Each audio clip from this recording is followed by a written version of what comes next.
전쟁 그 이상의 의미를 가진 그 스포츠 클라이밍에 대해서 다시 한번 생각해 볼 수 있는 시간이었습니다. 다음 이제 한국등산연구소 부소장으로 계시는 오영훈 박사의 마지막 발표가 준비 중입니다. 오영훈 박사는 문화인류학 박사로 서울대 비교문화연구소 연구원, 국제산악연맹 UIA의 이사, 대한산악연맹 국제교류 이사를 맡고 있습니다. 오늘 주제는 등산과 스포츠 클라이밍의 분화와 갈등이라는 주제로 30분간 발표해 주시겠습니다.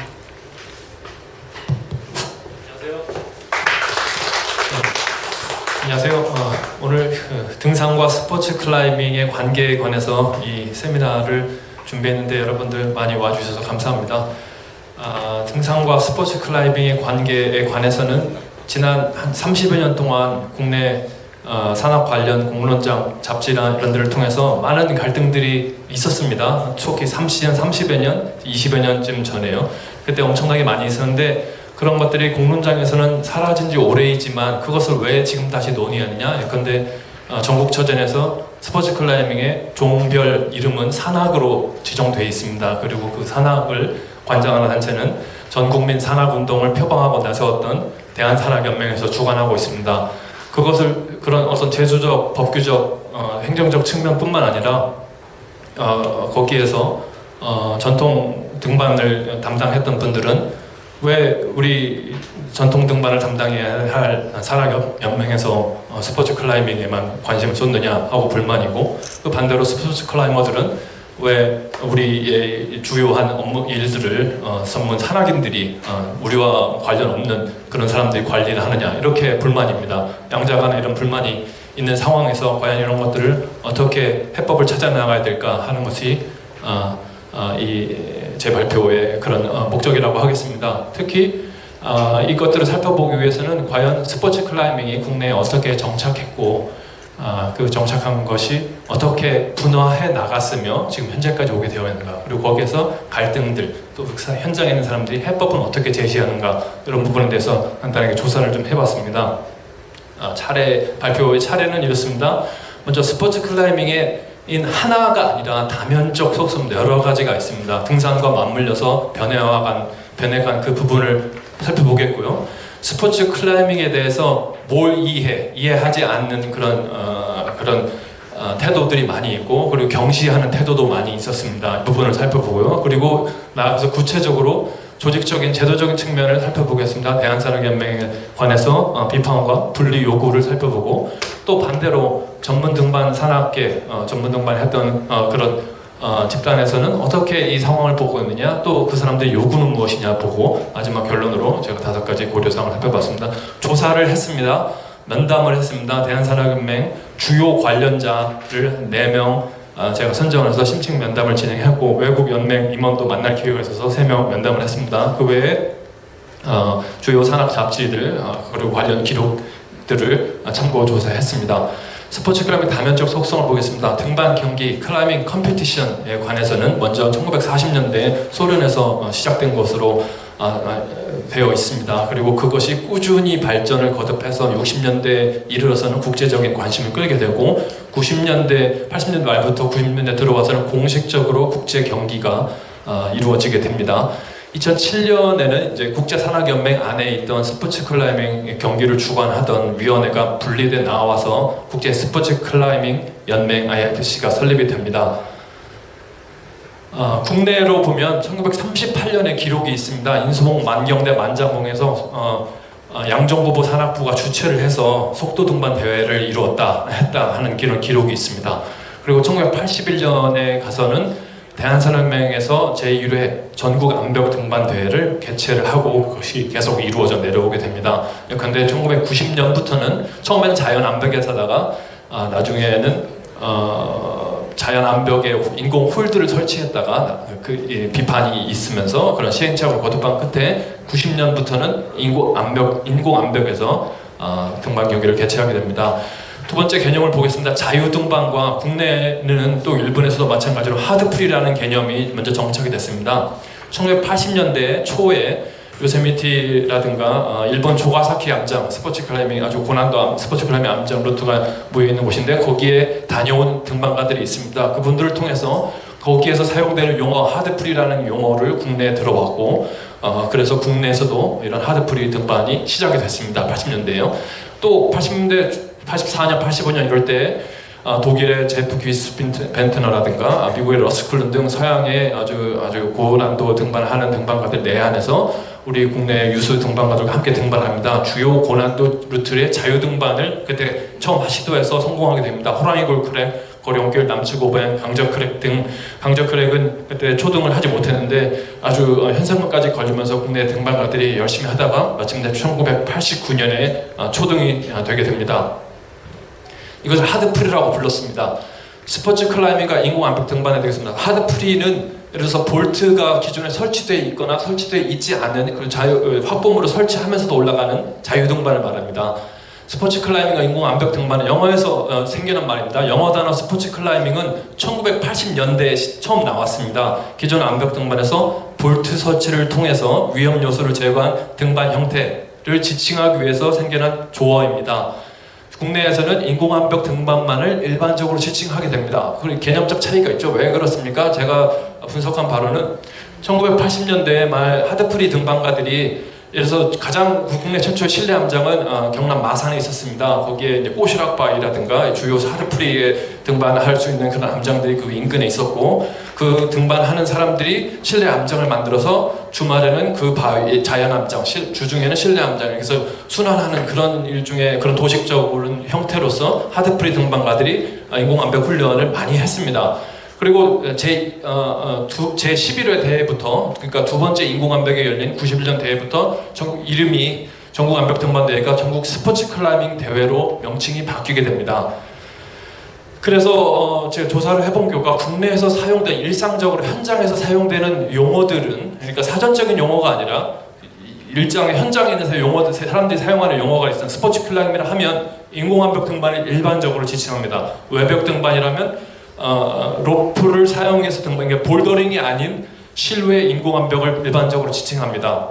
그리고 주목해 볼 것은 하드프리라는 개념, 볼트만 있는 1피치 자연 암벽 루트에서 행하는 일반적으로 난이도가 높은 그런 등반을 하드프리라고 말했습니다. 스포츠 등반이라고는 잘 말을 하지 않고요.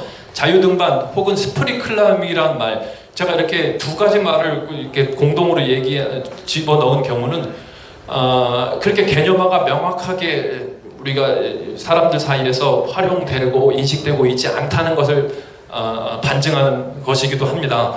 즉 하드프리와는 조금 구분이 돼서 멀티피치 등반 또는 초급 난이도 등반, 초급 난이도에서 장비에 의존하지 않고 오르는 암벽 등반을 자유 등반, 프리클라이밍이라고 말하고 마지막으로 락클라이밍, 암벽 등반, 트레드 등반, 전통 등반, 트레드 클라이밍 등등은 중간 확보물을 설치하면서 오르는 프리클라이밍 혹은 자유등반을 말합니다. 이것이야말로 가장 이 개념화된 중에서 가장 개념화가 덜 되어 있다고 볼 수 있겠습니다. 즉 스포츠 클라이밍은 인공 암벽에만 한정되어 있고요. 하드프리, 자유등반, 프리클라이밍 등등의 개념 정의나 혹은 이 개념들 사이의 구분은 모호했고요. 트레드 등반은 개념이 여전히 모호한 상태입니다. 트레드 등반가들 아주 협소한 그런 아주 소수의 사람들만에 의해서 그것이 명확하게 인식이 되고 실천되고 있는 상황입니다.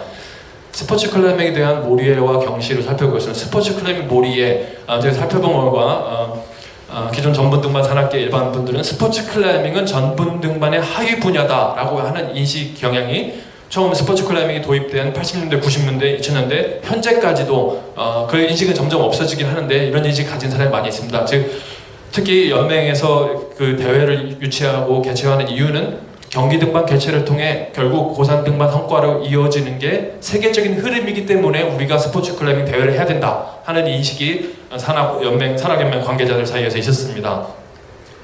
대한산악연맹은 17개 시도 연맹의 그런 연맹체입니다. 중앙연맹으로서요.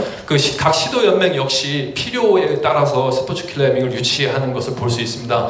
전국체전이나 올림픽 정식 종목 등록은 곧 대한체육회를 통한 예산 보조와 이어지고 그렇기 때문에 각 시도 연맹에서는 스포츠 클라이밍이 활용했다 이렇게 볼 수도 있습니다. 즉 바꿔 말하면 스포츠 클라이밍의 어떤 내재적 발전에 대해서는 무관심했다고 볼 수 있고, 따라서 스포츠 클라이머들 사이에서는 기량 향상이나 선수 양상, 관련 산업 지원에 대해서는 무관심하다, 그런 불만이 자연스럽게 나오게 됐습니다. 또한 초기 1세대, 2세대 스포츠 클라이머들은 생계를 확보할 수 없는 어떤 그런 이유로 선수 생활 은퇴한 이후에는 스포츠 클라이밍 발전을 위한 다른 기여를 할 기회 없이 퇴진하는 그런 양상도 있었습니다. 첫 대회에는 이제 잡지에서 이런 비판들이 있었습니다. 이 대회에 대해서 상당한 의심의 눈초리를 보내는 것이 많았습니다. 스포츠 클라이밍에 대한 경시, 등반 경기 대회 한 번 있었다고 해서 우리가 우리 스스로를 경기자로 생각하는 오류를 범하지 말자. 등산에 있어서 정해진 한 피치를 톱로프를 사용해서 얼마나 빨리 오를 수 있느냐는 사실은 전혀 의미 없는 일, 이런 식의 비판적이고 경시에 가까운 발언들이 있었습니다. 하지만 동시대의 어떤 등반가들은 잡지를 자세히 읽어보고 기록들을 자세히 살펴보면 이 경쟁 심리라든가 어떤 등반을 통한 그 즐거움, 원초적 즐거움을 이렇게 묘사한 구절도 종종 볼 수 있습니다. 예컨대 이 기사는 이런 얘기를 했습니다. 어떤 분이 초보자를 위한 등반 글을 쓰면서 이렇게 얘기했습니다. 일종의 경쟁 심리가 나를 항상 따라다녔다. A가 어느 피치를 리드하면 나는 그보다 더 훌륭한 스타일로 짧은 시간에 등반을 해야지만 마음이 편할 수 있었다. 로프 파트너 사이에 파티와 파티 간의 경쟁심, 클라이밍 사회에 이러한 경쟁 심리가 없었다면 등반 기술 발전 속도는 한층 더디었을는지 모른다. 바위 기초 훈련은 가벼운 티셔츠 차림으로 허리바에 크레터 슈에 한 켤레만 차고 올라가면 되고 장비에 그다지 구애받을 필요도 없다 하는 식으로 어떤 순수한 즐거움, 아주 가벼운 즐거움, 등반을 아주 무겁게 대하는 게 아니라 가볍게 대하고, 그러면서도 서로 간의 경쟁심을 표하는 게 있었습니다. 또 경시로 간다면, 그렇다면 1938년 아까 제가 말씀드렸던 국내 최초의 등반 경기 관련 기록을 보면 당시 산악부장이 그 총평을 하면서 이런 얘기를 하게 됩니다. 그 결과는 상상외로 최대한의 수확을 얻게 된 것은 실로 산악 등반계의 일대 센세이션을 야기시켰다. 사람들이 아주 적극적인 호응이 있었다. 긍정적인 평가입니다. 다만 그런 긍정적인 평가가 60년대 이후로 오면 부정적 시선으로 완전히 바뀌게 됩니다. 인간으로서의 산악인이 아닌 단순히 등산 기술자라는 어떤 그런 비판이 그 당시 잡지라든가 기록물들을 보면은 아주 끊이지 않게 계속 거듭됩니다. 그래서 제가 파악하기로는 국가의 정통성을 자임하던 한국산악회 중진, 한국산악회는 1939년 해방과 동시에 창립된 단체이면서 동시에 국가의 주도성을 잡기 위해서 굉장히 노력을 했습니다. 출신이 아니라 등반 실력으로서 자신을 증명하려고 나서던 젊은 등반가에 보내는 일종의 경고와 훈육의 메시지였다. 그래서 결과적으로는 이렇게 판단합니다. 등산은 스포츠가 아니다라는 말은 순수, 정통, 정신이라는 어떤 그런 중심 잡기를 위한 그런 용어들에 대한 파시즘 같은 맹신에서 파생되었다. 스포츠 클라이밍계에 대해서 대한산악연맹에 대한 비판과 분리 요구를 살펴보겠습니다. 기성 전문 등반교의 단절은 가속화되고 있는 현상입니다. 내적인 규칙 체계, 그러니까 등반의 내적인 내용, 그리고 그 스포츠 해당 운동 경기의 내적인 내용, 그리고 외적 인적 관계 양면에서 단절이 점점 확 커지고 있습니다. 제가 면담한 분들은 이런 얘기를 다 했습니다. 40대 아래로는 아예 산악 혹은 산악 관련 인물들에 대한 자체를 모른다 얘기를 했고요. 인수몽 등반과 선운산 등반을 서로 비교하면서 등반은 똑같다 해도 추구하는 성향은 다르다. 알피니즘과 경기력 향상은 서로 다른 지향점을 가지고 있다. 스포츠 클라이밍 생활체육 지도자 시험에서 예를 들어서 면접 시험에서 안전한 등산은 무엇인가, 그 따위의 문제가 여전히 출제된다. 이것은 도저히 말이 안 된다. 이런 비판들이 있었습니다. 즉, 죄송합니다. 이게 폰트가 바뀌면서 글자가 잘 안 보이네요. 둘 사이 접점을 찾을 이유가 없다. 단지 구조적으로 묶여 끌고 가고 있을 뿐, 따라서 분리를 요구하는 목소리입니다. 또 두 번째, 엘리트 위주 정책에 대한 반발도 스포츠 클라이밍계 내에서는 많습니다. 대한산악연맹은 현재 대한체육회 산하 단체이고요. 대한체육회는 골고루 그 산하 단체들 기조가 메달을 중시합니다. 즉 선수 위주, 선수 위주의 대회를 운영하는 것을 주 업무로 운영할 수밖에 없게 됩니다. 반대로 동호인 동호인들에게는 참여 기회가 적어 동호인들은 많은 불만을 갖고 있고요. 또한 각종 어떤 그 순위를 매기는 것보다는 어떤 축제적 성격이 겹짙은 그런 페스티벌 성향의 대회들이 그간 여러 차례 많이 있었는데, 이런 것들에 대해서 대한산악연맹은 이익을 주기는, 혜택이나 이익을 주기는커녕 거기에 루트세터나 심판으로 참가했다는 이들한테 불이익을 주기도 했습니다. 지금 왜냐하면 대한산악연맹 행사가 아닌데 대한산악연맹 자격증을 가진 사람이 참가했다, 이런 식으로 자격 정지를 내리거나 그런 일들이 있었습니다. 또한 대한산악연맹 정책 중에서 실내암장에게 이득이 되는 그런 사업이 과연 있었느냐, 사실 없었다. 즉 현장 전문가가 중심이 되어서 연맹을 이끌어야 한다는 얘기가 나옵니다. 세 번째, 관료주의. 우리나라에서 볼더링 월드컵 개최, 예컨대 최근에도 우리나라 서울 용마공원에서 볼더링 월드컵을 개최했었습니다. 이런 월드컵 개최는 선수에게도 또 국익에게도 이득이 없고 모두 실적을, 대회를 위한 행사를 위한 행사다. 예컨대 우리나라 주력 종목은 리드인데 왜 볼더링을 하느냐? 또 볼더링을 해서 거기에 참가하는 사람, 그게 수억 원에 드는 그런 행사인데 과연 그만큼 우리가 이득을 가져갔느냐? 행사를 위한 행사다, 이런 비판입니다. 또 예컨대 국가대표 선수단을 파견하는데 어떤 한 선수는 협찬사에서 비즈니스석으로 타고 가라고 했는데 예를 들어서 대한산악연맹에서는 아니다, 다 이코노미석으로 타야 된다 하는 어떤 그런 행정 편의주의적인 처우라든가, 또 스포츠 클라이밍은 본래 개인 스포츠인데 예컨대 이제 올림픽 정식 종목이 돼서 진천 선수촌에 입촌을 했는데 거기에서도 다 같이 단체 운동을 시킨다든가 하는 것은 보여주기를 위한 행사일 뿐이다. 즉 행정적 편의라든가 행정적 성과만을 위한 그런 사업들에 대한산악연맹 관련 이사진에 전문가가 극소수라서 감시 기능이 부족하다는 얘기입니다. 결과적으로 이런 체제 개혁 방안들이 제시됐습니다. 스포츠 클라이밍과 다른 등산 분야 사이에 행정적이고 제도적인 분리를 추구해야 된다. 또 아니면 대한산악연맹 산하에 스키협회, 구조협회처럼 별도 협회 조직이 필요하다. 대한산악연맹 내 부회장급의 전담 부서가 설치가 필요하다. 전문 등반 분야가 차라리 분리 독립해 나가야 된다. 전문 등반 분야가 분리 독립해 나가서 한국산악회와 통합하고, 그리고 스포츠 클라이밍은 대한체육회 남아서 연맹 명칭을 스포츠 클라이밍 연맹 등으로 바꾼다. 아니면 현 체제를 유지하면서 그냥 간다. 이런 식의 다양한 방안들이 현장에서 나오고 있는 상황입니다.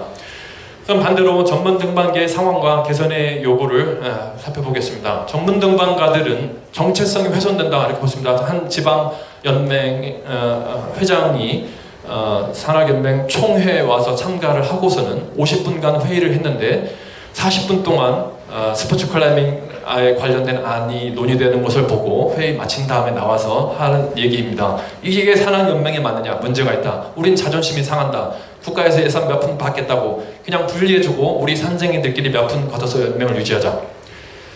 그리고 결과적으로 스포츠 클라이밍을 떼어주겠다가 아니라 알피니스트의 자존감과 정체성을 위해서 나가겠다가 답이다, 이런 얘기도 나왔습니다. 또한 현재 전문 등반 관련해서 분야가 많이 침체되어 있는 게 사실입니다. 대한산악연맹의 정체성을 못 찾아서 후진 양성이 안 된 것이다 라는 비판도 있었습니다. 이런 분들 등등 제가 파악해 본 결과, 면담자들이나 다른 분들, 대한산악연맹이 적극적으로 전문 등반 관련한 산악계의 이익을 대변할 만한 그런 주요 현안들의 참가가 요구되었으나 실제로 참가하지 못했던, 않았던 그런 현안들을 이렇게 봤습니다. 좀 많지만 짧게 살펴보면 가장 큰 게 재작년에 원주 판대 아이스파크에서 사망 사고가 2건 있었습니다. 그 중에 한 건은 법적 분쟁이 크게 일어나서 아주 존폐 유기까지 간 상황이 있습니다. 판대 아이스파크는 국내 빙벽 등반을 아주 지금은 중심이 돼서 지난 20여 년 동안 수천 명의 사람들이, 연인원 2,000명 이상의 사람들이 이용한 그런 공간이라고 할 수 있겠습니다. 거기에 법적인 관련 문제를 가서 관련 경찰서라든가 시청에 관한 그 설득을 개인이 관리자가 직접 담당하게 해야 되느냐, 연맹에서 나서주면 안 되냐 하는 불만.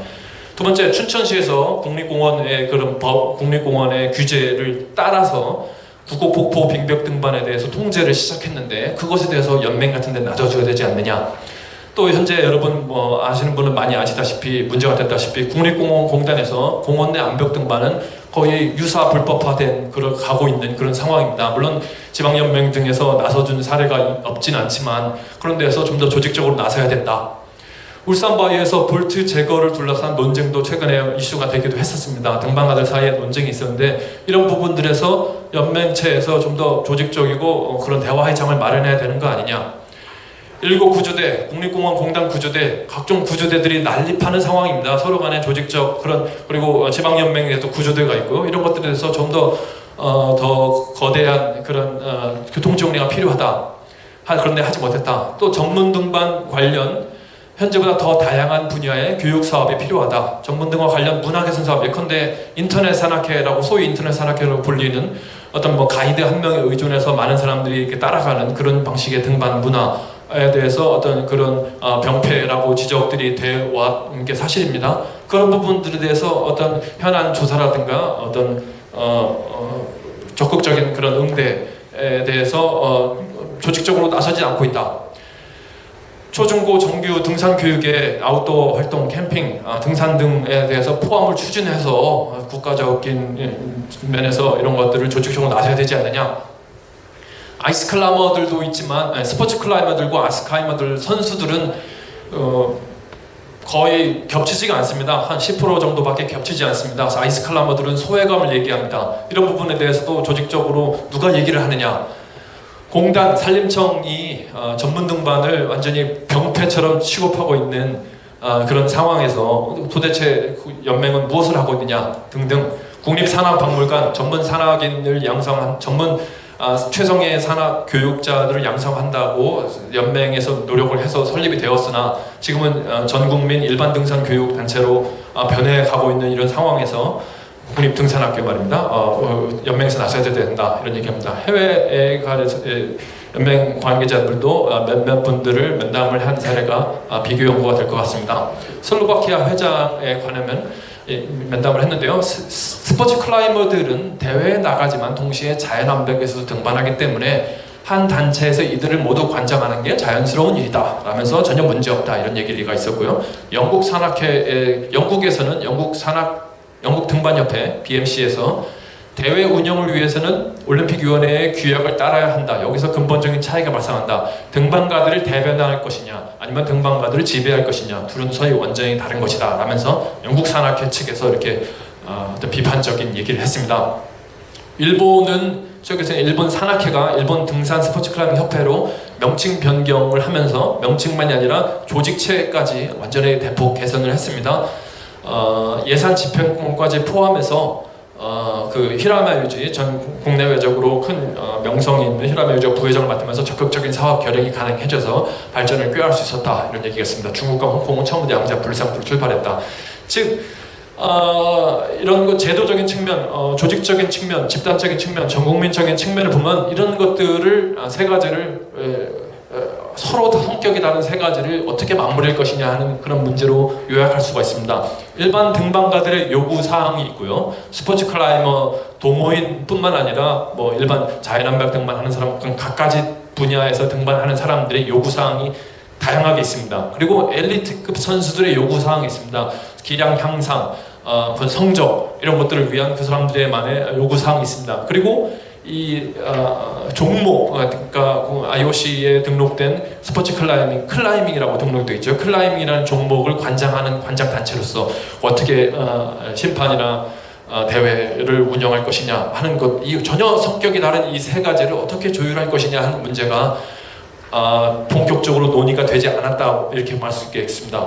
대한산업연맹의 사례를 간단히 보면 62년에 군사정권의 사회단체 통합령에 따라서 지방에 있던 각 산업단체들이 연맹체에 불가피하게 가입하게 된 그런 측면을 통해서 연맹이 발족을 하게 됐습니다. 즉 국가적인 어떤 환경에 따라서 국가를 대변하는 그런 기관이었던 것입니다. 고산 등반은 2000년대 초까지 국가로부터 긴밀한 지원, 재정적 지원을 많이 받았습니다. 2010년대에 와서는 스포츠 클라이밍이 그 국가를 대표한다는 체육의 계보를 이은 것입니다. 이 관점에서 보면은 스포츠 클라이밍이 지금 고산 등반이나 다른 종류의 등반을 제치고 대한산업의 주류 사업으로 올라온 게 전혀 이상할 게 없습니다. 왜냐하면 대한산악연맹 자체가 일반 등산 공방가나 선수들의 요구사항을 반영하기 어려운 그런 구조, 처음부터 그런 구조였고 지금도 그런 구조이기 때문이다 볼 수 있겠습니다. 5가지 고려사항을 제가 결론으로 잡아봤습니다. 첫째, 국가를 우위에 두었던 그간의 조직적 혹은 제도적 방침이 과연 얼마나 우리 등산과 스포츠 클라이밍 양자 혹은 등산에 관련 모든 스포츠, 산악 스포츠 종목들을 얼마나 대변할 수 있는가. 즉 전문 등반이 국가대표 정통이다, 스포츠 클라이밍 메달로 국위선양이다 라는 이분법을 이제 벗어나서 과연 등반가 개인의 체험과 요구사항은 과연 누가 대변하는가 관심 바뀌었다. 제도권은 하드프리 등반을 외면을 했습니다. 스포츠 클라이밍은 따라서 인공암벽 등반이라는 협소한 이해로 귀결되었습니다. 자연이 주는 체험을 기회 살리는 노력이 필요하다고 할 수 있겠습니다. 세 번째, 연맹체는 자연암벽 등반을 외면을 했습니다. 개념 정립이나 교육이나 전파에 관해 소홀했고 주요 현안들을 외면을 했습니다. 따라서 관련자들은 소외감과 불만이 생겼고요. 대중들은 저것을 왜 하나, 위험한 것을 왜 하나 하는 그런 몰이해가 좀 더 확산될 뿐입니다. 연맹체의 스포츠 클라이밍 발전 요구도 연맹체에서는 묵살했습니다. 현장적 관점을 반영하는 체제로 변화가 요구가 있습니다. 관료화를 탈피하고 엘리트와 도모인을 동시에 육성하는 체제, 체계로의 전환이 필요하다 이렇게 볼 수 있겠습니다. 마지막으로 가장 총괄적인 결론이라고 할 수 있겠는데 과연 누가 누구를 어떻게 대변하느냐 하는 얘기입니다.